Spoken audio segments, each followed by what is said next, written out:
Good afternoon, everyone. Today we are going to talk about startups as agents of change. My name is Valerie Eastman. I'm the founder and CEO of WinterWinds Robotics here in Longmont, and I will be the moderator today. As we progress throughout this panel, I will tell the folks participating kind of the flow of how everything will go. But before I do that, I would like to introduce our panelists. First, we have Caleb Eastman. He is the co-founder and CTO of WinterWinds Robotics. He is a seasoned, scrappy business bootstrapper and former head of product for a Silicon Valley venture-backed startup. He's a trusted advisor to Fortune 500 companies and exciting startups in North America. He's also a consummate systems engineer, thinker, and a prolific inventor. Caleb co-founded WinterWinds in 2018 with me. Since then, he's leveraged his industrial automation and AI expertise to architect life-saving robotic solutions for humans that find themselves working in harsh environments, both on Earth and beyond. His proposal, entitled Limbisk, Fault Management in the Loop for Autonomous Systems, was awarded a NASA SBIR in 2020. Caleb is deeply involved in service to his community and is particularly passionate about bringing deep tech to the underestimated. He's a champion for STEM education, small businesses, federally funded labs, and for public safety and infrastructure. Next is Jennifer Ferguson. Jennifer is the founder and CEO of Bricks Retail. And she's been in the Longmont entrepreneurial community for at least the past 10 years in numerous capacities as an entrepreneur herself and an advisor. The name Bricks actually came from the idea of local independent businesses being stronger together, as well as being a play on the term brick and mortar. Bricks Retail is putting the personal experience back into gift giving and supporting as many local businesses in the process as possible. Jennifer also owns and operates a local party bus and guided food tour company called Wonder Tours right here in Longmont, and again has a background as a co-working and community manager. Next is Jalali Hartman. Jalali is a proven thought leader and engineer in the field of innovation and new technology. He's credited with creating breakthrough technology products, companies, and lasting IP in e-commerce, A/B testing, social media, and AI and robotics. Since 1999, he has conceived, tested, brought to market, and failed with numerous technology products. He has led teams in first-to-market attempts, yielding many millions in funding and more than $1 billion in new revenue. He co-founded or is the founding outside executive of 4 successful technology companies. Jalali has served as a mentor for numerous entities in Utah, Florida, and Colorado's startup ecosystems. He's a founding contributor to Boulder's Computer Science Education Week, and his technologies have collected numerous awards, including Innovator of the Year awards from eBay, the Global Innovation Award from the U.S. Chamber of Commerce, and a nomination for a National Medal of Honor. So as you can see, we have a very seasoned, wise, experienced panel here, and I cannot wait to hear what everybody says here. So as we progress throughout this, I'm going to ask some questions of you guys, and anybody can jump in. I will start them in order from local, kind of scaling up to national level, even global level, depending on how we go. So please feel to jump in and disagree. If you disagree, please feel free to pile on if there's something that really resonates with you. So basically what this panel kind of noticed is the startup landscape is mostly surrounding returning value to shareholders, and that is, of course, kind of the heart of running a business. If you can't run a business and return value and make a profit, you can't pay people, you can't operate, you can't pay your rent. But as automation sort of takes over and we find that we're able to operate more efficiently, I think there is a group of startup founders who are realizing that returning value to shareholders is the bare minimum, and that there's more that we can do as startup founders. And so I would like to ask, first and foremost, if anybody would like to chime in on the potential, just right in one's backyard, changes, social type changes, social good changes that startups can participate in? I can start. So so local, in their own backyard. Startups obviously have in general, less time and less money to operate on within larger organizations. But startups can foster programs a lot quicker because, of course, the agility that comes with having a very small group of people needed to make large decisions. So, for example, WinterWinds is involved with the school district here. It doesn't require a massive group of approvals and a process that has to go all the way to the president of the company, or the president of the company is directly involved in the school system as well. So in particular, having to do with the STEM and robotics programs that the school has, and fostering that both financially as well as with time. A lot of FRC programs at the high school level require mentors that understand everything from programming to machining, and so I would strongly encourage any startup, particularly tech startups, that is a very quick way that can do it. Yeah. Mm-hmm. And Jennifer, I actually was wondering if you had any kind of unique perspective as founder and CEO of Bricks as well, right here on Main Street. Yeah, I feel like this particular aspect of the hyper local, what can we do? And I want to back up just one step and talk a little bit about startup and the different types of entrepreneurship. I think often anyone starting a company is put into the startup category, and so there's many different ways to be an entrepreneur. And my business of Bricks and Wonder Tours, I consider local small businesses.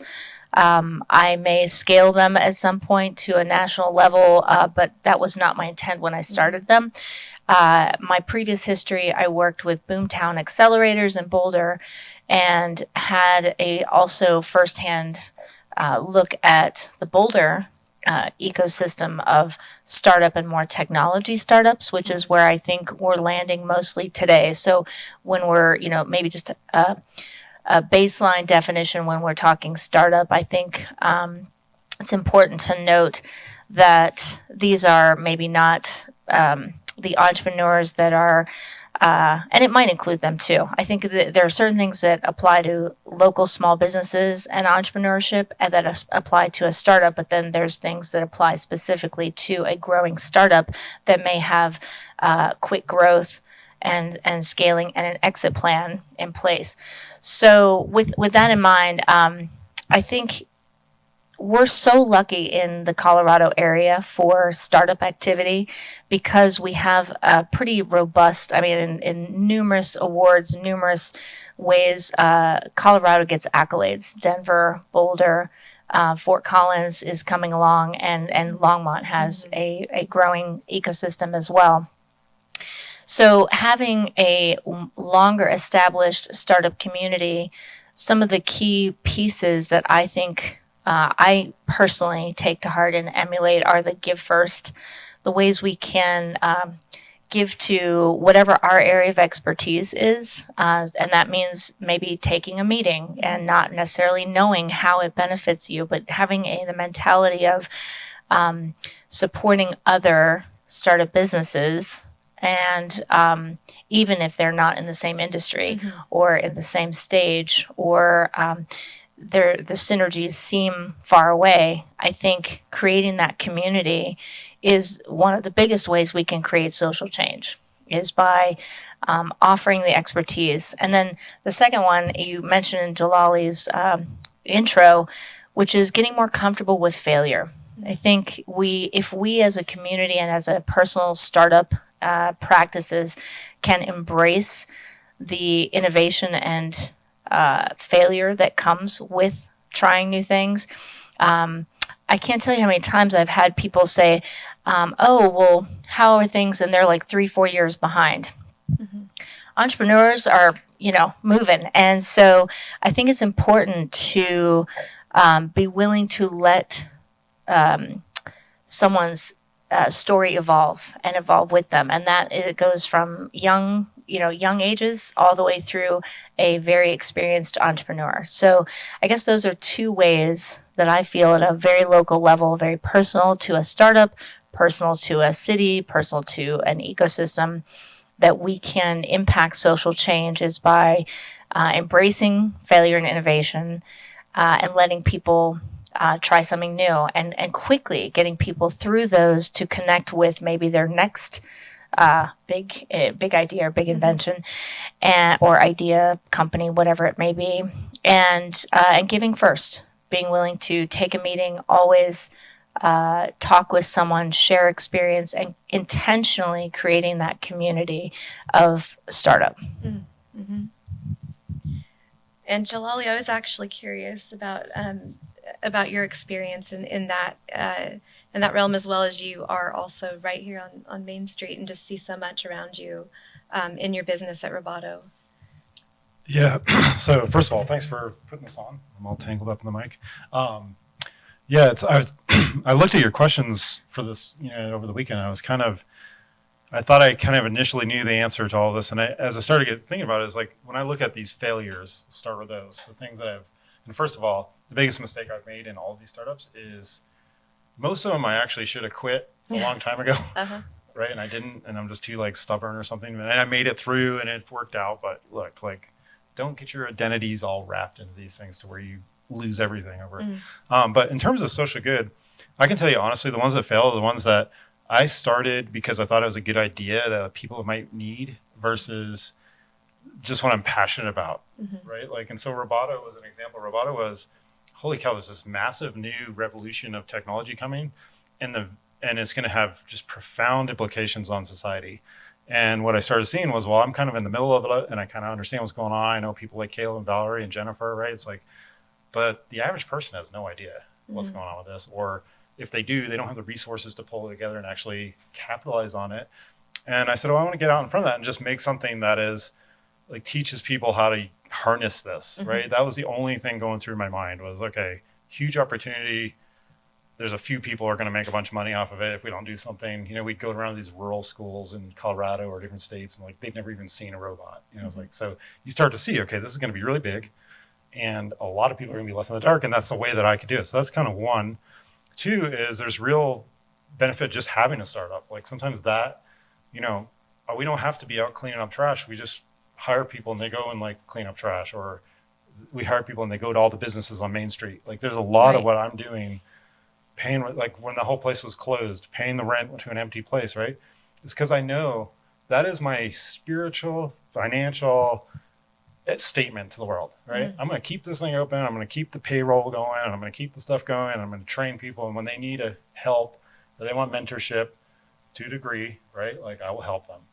And where I kind of got into trouble with it all was that was really fun and really invigorating, and I loved the mission of it. And it was making zero money. I was literally hemorrhaging cash every month, writing huge checks out of my savings. And so you get this conflict starts, right? Because I have big companies calling me, hey, could you help us? And I'm going to say this, what I would consider very strange requests around AI and stuff could you help us do this? And where I could make all the money I needed, right? I could hire, I could scale, and it's just horribly soul killing. What is my point in life? Literally I got to that point. And now I think what I'm finding is a balance, right? I do need to run a tight ship. I do need to make money. We actually can help a lot of people by making money, but I got too far off in terms of what kid have we taught robots to, or we hadn't done any of that for a year or more, right? It was a pandemic. Everybody's just kind of sitting at home. So I'm back into that mode, and the causes that I see that I can help impact personally is the STEM education, which we partnered with a bunch of organizations around here. You guys, the schools, the libraries, that's a phenomenal thing. By the way, if you're not from Colorado, you get kind of used to, well, it's just like that everywhere, but it's not. There's a lot of good stuff. So doing that, but then what other big things that are going to be driven by IoT, robotics, and AI that are going to impact the world that I'm deeply passionate about? And it was actually Caleb came to me. You guys came to me. I was feeling really depressed. I'm in month 90 of the startup or something. And and it's like, well, let's get this, like these wildfires are just raging all around us, right? It's like I go up in the woods and all I see is burns, scars, and it's just killing me, right? So let's get back into doing things like, we have the ability, we have the technical expertise, the resources. We're not huge companies, right? But we can make a little bit of a difference. But I think where I sum up is where where I get into problem is where I try to make my startup do good stuff versus just make the startup about changing what it is I want to change. And I hear you that like I try to explain that to an investor, right? And then like what Jennifer like oversaw 150 different companies, startups coming out of Boomtown, right? So like there is a real fiduciary responsibility. You have a CEO, and sometimes I feel like, well, why are we doing all this stuff when IBM's not doing anything, or I don't know what they do, but they do tons of stuff. But an example, I'm sorry, I don't even pick on IBM. No, this is, But so that's where I'm kind of coming from is it's like, it's not one or the other. It's, for me, it's gotta be, the startup is the big social change, and I find a way to make money with it in a way that I can scale, I don't know, appease the shareholders. right. So. Right. So this is a perfect segue in my mind to kind of, we've talked about the local aspect and what we can do as startup founders. But Jalali, you kind of made me think, and this whole theme this year after the, even though the pandemic is still here, but after the first year of the pandemic, we're trying to refresh and revitalize and get a lot of perspective on what we've all been through as founders and CEOs. And I wonder if flipping it like Jalali, because you start out a company to return value to shareholders, maybe we should all be really thinking about our why, the Simon Sinek books, finding our why, starting with why. Maybe if every founder started out with that and then found out with market research and all of that good stuff that we already know to do, will this make money? So that's a perfect segue in my mind to because we talked about, one of the questions I wanted to ask was, what programs and organizations are around here that can amplify the social impact. We already kind of naturally just talked about that through BRICS and through St. Vrain Valley School District. And Jalali also brought up kind of banding together smaller companies. That really resonated with me. So with all of those things in mind, I'd like to kind of scale up to the next tier, which is conceivably kind of product. We all have a product, whether it's a piece of software or it's a service or it's a piece of hardware. We started touching on the fact that it is hard to get investment for social good causes. Does anybody have any insight on how to get capital, whether it's raising investment or getting a loan or just using little bits of savings that we have? Does anybody have any insight on how we might monetize that? So what I've noticed is the best way to do this kind of thing that I found is, so there are weird reasons why large companies cannot, in some cases, make their whole organization about social good, right? The large companies can their business is their business and they can't veer from that. Startups can make their business about social good, align those things a little bit easier. And why do you think that is? Well, the reason is because we don't have millions of dollars of marketing and inventory on the shelves and things like that prevent us from, and a lot of large organizations are publicly traded or they have a board of directors that govern basically how they run. They're already running the direction that they're going to run. So they're not going to pivot their entire organization because they see a need in the world. So if there's a need in the world, it pretty much by definition has to be a startup. However, startups can leverage the fact that large organizations want to do good. And so as an example, we do consulting work for large companies. Those large companies cannot take that money and put it into whatever social good, that they want to, but they can pay us to consult, and for whatever profits that we make off of that, we can do social good with those profits. And that is, and so one of the, so I have found that large organizations are a great source of, if you can provide them value and you can provide them value consistently, then they can provide you with the profits which you can turn and then do a social good and fund your own product development with. It's a hard balance to take, and that becomes a long conversation as to how you do that. But the other thing that we found is that the government, there are certain elements of the government that are really, really oriented, whether or not they say it, around social good. So NSF is an example, NASA is an example, NIST is an example of agencies that a lot of their, what they call the cyber funding and some of the other funding that they do is geared towards social good. So as an example, NASA is doing a lot of work right now around climate science. So is NSF. NSF pretty much, one of the criteria, as you know, is the benefit to society. That's one of their major criteria to any contract they give out. So, so they are sources of funding.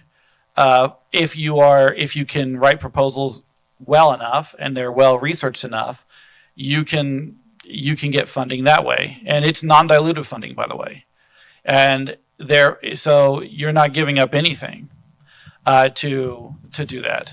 There are some VCs that I know of, particularly VC arms of large companies. So a lot of large companies have a venture arm. That venture arm typically has some kind of social impact bent to it. So like as an example, just call out one, Evoke is all about reducing plastic waste. That's all of their and that's so there are ways to do that. If you as an organization really want to do social good, then there are kind of interesting ways to fund it. Did anyone else have anything to add to that? Well, this topic is so interesting to me because when I was contemplating social impact, I think anybody who has a startup is making a social impact. And so I had to put on a different hat and think, okay, are we talking about intentional programs for social good? Because it's something that feels pretty integrated with me and who I am and how I operate. I love Jalali's open sharing. When you talk about your businesses and how things have gone, I think I consider the social impact of a startup. Yes, it's part of the programs and the funding and all the things that we have in place in our operations and how we proceed.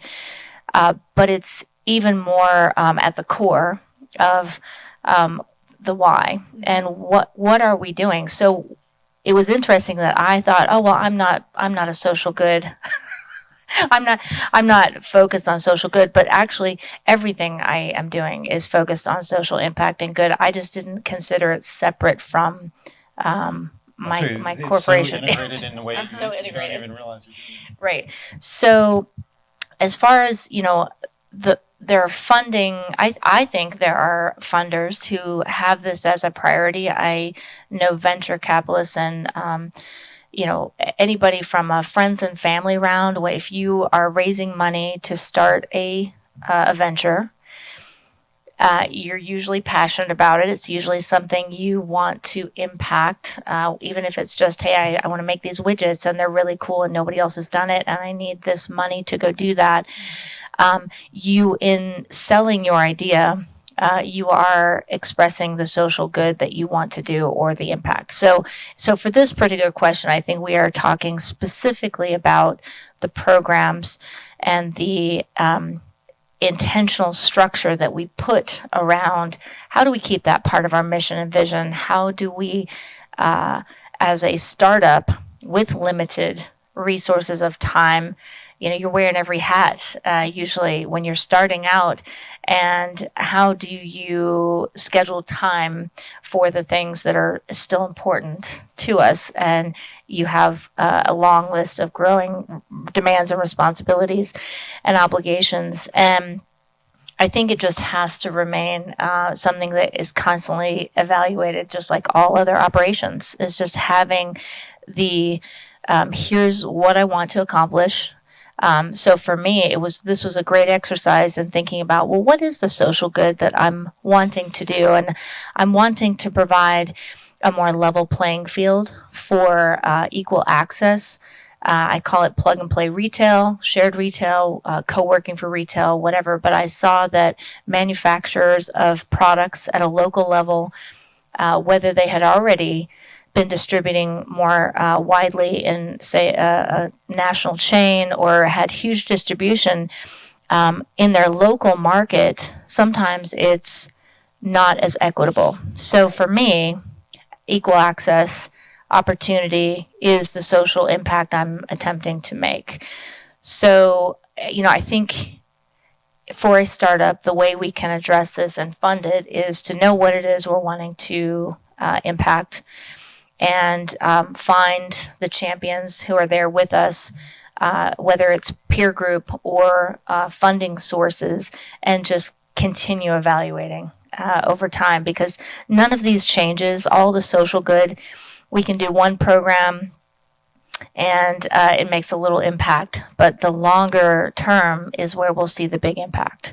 So in my hiring practices, in my marketing practices, in my day-to-day operations, I just want to always keep clear on what, who am I and what am I doing? And it takes constant evaluation. It's hard.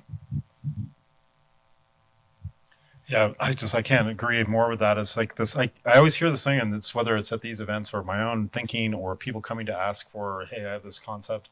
And it's always turns into this conversation about, would the investors like it, or would an acquirer want it, or like in the future? And that's a slippery slope. Like, so if you're saying that and you're doing that, you almost need to check yourself, because that is not a value proposition.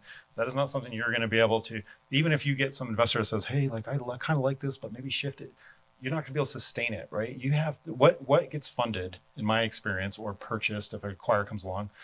It's when you're just resonating. You're just, I don't know. Even someone's just happy about themselves and don't really even care, and you have a lot of customers, and the customers like your product or service. That's what gets you the money. That's what gets you the capital. And so for me, where I've made mistakes is I always get pulled over by these investors, and God bless you, I love y'all. Right? We could use some money. No, it's but I get pulled over into this thing with all these guys or women, and they're trying to get me to do this thing. Mm-hmm. And then about 6 months in, I'm like, what am I even doing? I was trying to help bring people society robotics, and now they want me. And I literally, and I'm sure it's just me. I don't know. I literally can't even get up. I'm just oh, you want me to go down to work and It's good to have those conversations, though. I think. Because if you don't, keep chipping away at some of those, or take the opportunity, if we just all get into our tunnel vision and we don't address people who want to take you down a different path, whether it's a mentor or an investor or a family member who, whoever it is in your life that expresses a veering of direction, sometimes those can be good, but it's our opportunity to impact that. And what I see happening a lot is startups are often disrupting. And when you're disrupting things, you're going to meet resistance. People will not agree with it. And so I tend to be a real pain in their because I will continue to say those things. So you having those conversations with, gosh, we got over here, and hey, it's your opportunity to pull people back to that center line that you are wanting. And chances are you're going to bring people back to that center line with you. So I think people should speak up, even if you're getting the pushback of, well, we want this or we want that. Say, well, but what about this? Because disrupting is hard. Now, I will say, I agree with Jalali, and it's maybe a little controversial, but in my experience, venture capitalists typically have no idea what it is the end user would actually like. I've had venture capitalists want to have a business that was recurring revenue, like kind of a software as a service, in a market where that market only gets funded from capital expenditures. So they literally can't buy software as a service type solutions, and the VC tries to push it. I've had a VC say to me, don't make anything for public safety, because that market is hard to sell to. So basically, firefighters, don't make any products for firefighters, right? And that's just because these people are economic animals, and they typically go after markets where they can see how they're going to make their 5x return. Of course. Which I would argue that's just their job, right? That's just their job. Course. Yeah. And that was going to be, go ahead, Jolie, actually. Yeah, no, I agree 100%. The VCs, it took me a while to realize that. I was like, that gentleman just has a goal that's to get some return, and so he has parameters, right? Sure. Or she, and you can't. So me talking about my thing, it's just the wrong person, Right. right? Yeah. It's Amen. not, so. And so I think we're at a crossroads. At least that's kind of when I think about this. Of course, investors have a business model. That's their business model. They have to have return on investment. They will fail if they do not have return on investment. And I also think if you get enough of that, if you force enough 5-year exits on products and services and business models that do not bring about change, then we will not have any more 5-year exits. Stuff is getting really dire. Infrastructure is crumbling. More people, I'll just speak to this country, more people than ever are depressed and sad and shutting down. Wildfires are charring our country. There are floods all over the place. And, I would we keep coming back to a perfectly seamless transition to the next little bit of questions that we had for the panel today. So kind of with that in mind, understanding that those who have the money have a business model, and we have a business model. How do we bridge that gap as startup founders, as local business owners? How do we fix this for the betterment of everybody while also getting those returns? Because maybe I'm biased and maybe I'm crazy, but I believe that both can be done at all times, every quarter, in perpetuity. So I think my main takeaway is the big thing is just not giving up. Because when you're a company, opportunities come to you just because you're a company that have employees, that have specific skill sets, that have equipment, that have infrastructure. Opportunities just come to you. If you've got to, if you're a company that doesn't have an oscilloscope, and an opportunity comes for developing hardware, then it's going to be harder for you than a company that already has an oscilloscope and has done. And the big thing is if you are trying to do something good for society, if you are trying to benefit society, not just make some person rich, then you should not give up, because every single thing is going to work against you. I mean, there's really not a place in a sort of a capital society for a company that wants to make money by benefiting society. I almost say there's no place. I won't say there's no place, but what I'm saying is it's hard. It's a hard position to be in. Mm-hmm. And there's going to be a lot of people that tell you that there are easier ways to make money. There's going to be a lot of people that are going to tell you that you're picking the hardest markets, that they'll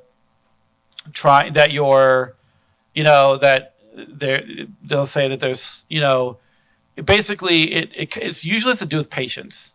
Usually it's patience and willpower. So it's really easy to go make money if you're impatient and you don't care how you make money. What's hard, But that got us here. That got us where we are right now. right? So how do we And it's unsustainable. I mean, there's a lot of how things do we that like, bridge the gap? How do we yeah, basically it really is not giving up. And, it's hard to say. And yeah, and I honestly do think that working with other small companies that are trying to have the same vision. so find aligned Yeah. companies around you? And we do have to figure out a new system. Like right now, there's not really a way for two small companies like us and Roboto to work together and both of us figure out how we're going to split up the profits and figure out how we're going to allocate the resources, whatever. There's not really a system for that. And so probably creating a system for that is a big part of it. Yeah, the key thing is like the startups themselves. So it's two things. Like the reason you need the why is you can't sustain. Like I don't know. I'm pretty strong. I know a bunch of people. You guys are really strong. It's like you've seen like the most prepared entrepreneurs. You get 5 years into it. You're not hitting your numbers and blah blah blah. And you're in the boardroom and you're trying to talk about your cause that you want to do.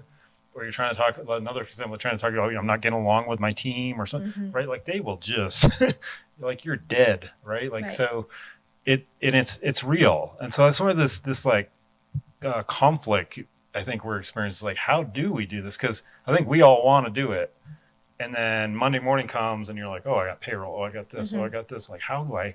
And then I kind of get a little resentful. I look around, well, man, if these, like, look at the government. Like, I love the government, right? But they're so inefficient, man. If they just had if they had our stress and you're not going to get another $5,000 from anybody. And if you don't do this or 50,000 or 5, right? It's like, if they had that combined with if they're doing it would work a lot better. And I don't know how to make that happen. So I go around, I'm like, okay, well, it almost gets the point, well, we're doing the startups are doing everything. Like, and that's not true at all, right? It's like, there's all kinds of organizations in Longmont that are making all this stuff happen and they all need to work together. And a startup is one piece of it. And we have an advantage and a disadvantage in that we have to be very efficient and we have to be very innovative because we don't have much to work with, right? And I think that's really where we can add value is if there's an idea. The other thing, and I keep thinking this, is like, look around. If anything, sitting at home the last year or whatever, there's a lot of problems, like you said. And it's not a time to get discouraged, right? Society has always had a lot of problems. It does feel a little overwhelming. I don't know if you guys like next thing, like how are we going to stop the fires? How are we going to stop the COVID? Oh, a new COVID. It's like, oh my word, like what's next? And you start to look at it's almost a fear-based kind of thing. Imagine if all the people that listen to this and all the people that you had kind of an inclination for an idea or some kind of thing, you actually started doing it. And what I would say is don't go out and just do it. Like that's like, don't mortgage your home and like start it, get your plan, but it's the worst thing that happens is not that bad. Like you know what I mean? Yeah. I'll tell you what's worse than going out of business and going bankrupt is 4 or 5 years of just trudging through something that you don't care about with that same level of pain, right? That's horrible. Like that will kill you. But if you can kind of get a purpose, get a vision, get a reasonable plan together, do it in increments, then reach out. I mean, one thing about this time in society, there are so many resources available from the SBA to the city of Longmont, like just here for us, like we've all benefited from this stuff, Absolutely. So the external stuff is, but yeah, you got to make it your why, or it's just make the startup the why. And then if it's one of those startups that it's like that could never make money with like working on that why, then that maybe is not the one that you can impact right now, right? If you don't have a bunch of money and you can't convince somebody else to give it to you, it's going to be a hard road and maybe you should try something else. But yeah, I get really fired up. There are so many problems. And honestly, the hard thing for me in this pandemic, this is horrible. I've suffered as much as anybody else with deaths and all kinds of things. So don't get taken the wrong way.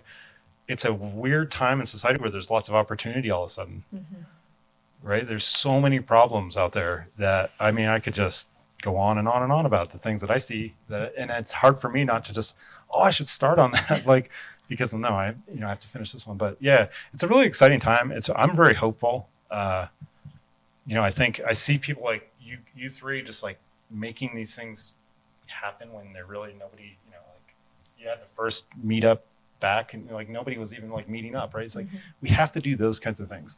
So yeah, lots of good opportunities out there. I'll let you get back on it, but Yeah. it's Now I want to echo exactly what you're saying because it's so cliche, but I think it's if you want to see the change, we have to be the change, and it starts with personal behavior. So it's what gets me going every day. Is I can get fired up about this isn't right or that doesn't happen or this why aren't these people cooperating? Where are we together? Go find your people.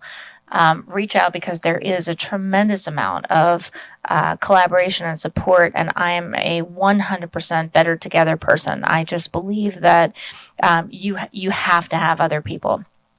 This is not something to be taken, charging in by yourself. Even though I'm that kind of person, but I'm a super connector. I just believe go find your people, and then continue doing. Just keep giving back. Story after story was coming up when you were talking about some of the early days of the Longmont Startup Week and some of the early talking about how are we going to create this community where we can have people finding the resources they need. And so I think it's just it's an evolution. It's a long process. And each of us every day has to just keep saying and asking ourselves, what can we do to make that change? How can I participate? How can I show up today? But the world needs you. So everybody out there, show up. Amen. Longmont startup world, you are being summoned. We have to change. We have to change our world. There's so much opportunity and there's so much peril around us, and it is very easy to become discouraged and exhausted. And I have been there very recently. And we have to get up and we have to try each day to make change. I have one last question and of the panel, and before I do that, I would like to encourage, we do have a couple of questions that have come up. So if anybody else has any questions, this would be the time to start typing them into the Zoom chat. But my last question, we are getting a little bit close to time to start taking questions from the audience. But the last question is, what are some of the biggest social needs right now that you guys think startups could work on while still being profitable?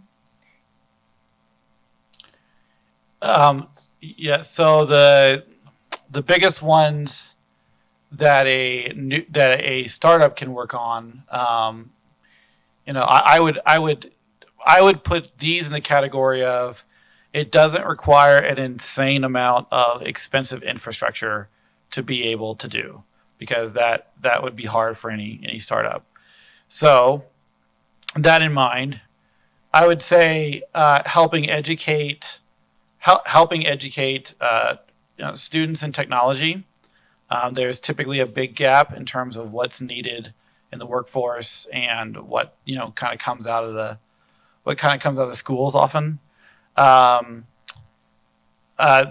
would say another big one is there are many aspects of climate change, particularly around carbon capture. There's really good opportunities for, I think that there's lots of opportunities in public safety. I think that we've seen, and then there are, in particular, monitoring and diagnosing issues with infrastructure are big ones, because, like you mentioned earlier, it is if it's news to you that the nation's infrastructure is crumbling, please go look at this. Please go look at the state of the water mains. Look at the state of the electrical grid, and enjoy that knowledge. Yeah. That's such a depressing topic. I'm glad you're working on things. This is awesome. We're in good hands, people. Keep working. For me, one of the biggest needs, and being a woman in equity and inclusion is, and it's equity. It's equitable access is ultimately what it all boils down to. Whether it is around economics or race or just any kind of access. I think that is one of our biggest challenges still. And I know there's sessions later for Startup Week that'll be addressing that. It's a hot topic. It's a controversial topic. But I think we just have to keep talking about it. It can be as simple as a clique of people not welcoming in, or passing judgment on a new business or startup. It's simple as that, but it is about equity and inclusion for me all the way. Yeah, no, it's a tough one. So I see a lot of the environmental stuff that I'm sure everybody's seen, and there's clear ways that we could fix that. The big one that I've seen, especially over this pandemic period, is health. Like, I've had problems with my health myself. I've known tons of people that have had problems with health, mental, physical health, right? It all comes down to you can have everything else and you don't have that. And I almost see this kind of like malaise that's in society. I can't explain it exactly, but I know we're seeing it come out in like the shootings and the thing. But it's like there's something. We're all just, I don't know. I can't. So I don't know what to do about that. But it pains me almost, and it's like this burning thing. Like, okay, we got to solve that. So I don't know. I think there's a lot of info. The info's out there now about how we all feel. We pretty much publish it daily. Right. So there should be ways to kind of pull that together. But I don't know. I'm hoping honestly for the next phase of my life is helping other people who have the ideas, in some form, because I'm starting to realize like, I'm kind of out of, I don't have another 10-year run in me to make these big things kind of come alive, but I'm happy to kind of help. And that goes to anybody listening. Like if there's something you have this idea and you're like passionate about it and you're like, okay, I could get funding. Like I'm happy to sit down and you just run it by some of us, right? Because and we do that all the time. And I think the other thing is it's like at the end of the day, your thing, and I'm actually an introvert. So like these things, I don't enjoy this kind of stuff necessarily, but you need a community because you will have a dark night on your startup and you're like, I need to talk to someone. I don't know what to do. So I think it's just for nothing else, like find your people and then figure out what is that thing that you just are drives you crazy. Right. And then start idea, kind of iterate around that. Like those. And that's what I'm doing in my mind right now. I'm thinking, okay, next one, something with health or the environment, because these things are obviously killing us and we need to do something. So anyway, that's where I'm at. I'm so excited to hear you talk about that because I do see some shifting in the startup world. Of not romanticizing, alcohol and excessive working and not balancing our mental health, our physical health, and as startups. So I see some shifting, but it's got a long way to go. And yes, I needed a reminder too, with putting health and not to mention all the infrastructure problems with our health care, but certainly just personally looking at health, that's awesome. I had to start doing a thing, just a quick side note, because like this year I started, the startup is actually not the thing that I do. It's weird, right? It's like, that's actually, I have hobbies, I have friends, like my day is going to be about that, not this. Hobbies? Well, TikTok. I'm trying to get my TikTok profile going. I was like, we're going to have a TikTok dance. Everybody, watch for that. Yes. You just, it's a tough journey, whether it's cause-based or not. So make sure you're passionate about it, or it's not. That's one of the things I love about you guys is you're looking decades, generations out for space. Right? It's like, how are we going to get the people that are going to figure out how to get to space into space? Like, it's like and not abandon Earth in the process. But that's a whole other conversation. And to that point. Thank you guys so much for joining me today. This was amazing. To the audience, make sure to tune in. You're going to definitely want to check out the next session. I'll be speaking with Brian Mills, who is the co-founder and president of Chop 5, about keeping things simple and just kind of the validity of that as we have navigated the pandemic for over a year now. Please also remember that we have events this evening. Tonight, there is the kickoff party with live music at Wibby Brewing. It's at 209 Emory Street right here in Longmont, starting at 4 o'clock. There are a number of amazing artists, it looks like. There's Aaron Wardle from Francis and the Wolf, St. James the Lesser, band from Flight. And there will also be craft brews, prizes, and your favorite Longmont people. So make sure to join us tonight and bring your friends. Thank you guys so much. I hope you have a wonderful rest of your afternoon.